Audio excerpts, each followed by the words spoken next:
All right, well, part of that conversation, talk about New York real estate and kind of where we are in that. So if you take aside San Francisco and New York, something really interesting, Guy, is actually happening in urban areas. So take a look at this chart. So the white line is urban price growth, and the orange line is suburban price growth. Now, clearly what happened during the midst of the pandemic, everyone was fleeing cities and going into suburbs. So you had house prices and apartment prices in urban cities go down versus suburban areas prices went up. Now, that trend really stayed until just about December. Now that we're about 2 months into the year, you're seeing urban prices recover just a bit. Maybe we're seeing some signs of stabilization, or at least that max exodus has kind of stopped.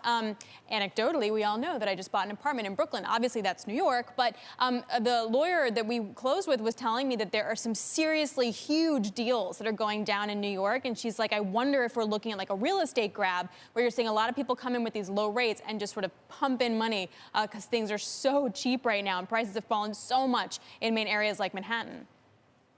Yeah, I think about it for the long term. You would probably assume, a bit like the London market, that it always comes back. And in some ways, if you are going to get inflation as well, these are real assets. Yep. And they have the potential to go up. So there is a reflation trade here. If you're worried about inflation coming through, real estate is one area you could potentially find a way of protecting yourself. I do wonder whether people will continue to move out. You didn't. You decided to stick around. Mm-hmm. But a lot of other people have. Like, did you think about moving out? No. Are you kidding? My husband and I were born in Manhattan. If we did, I'd be disowned by my parents. We'd never make it. No, not at all. We didn't think of it. But the market is definitely quite active. This is totally anecdotally right now.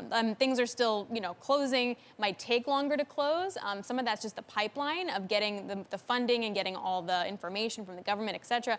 But it's still actually moving. I just think it depends on what that price point actually is and have the discounts come down far enough that we see some stability. Yep.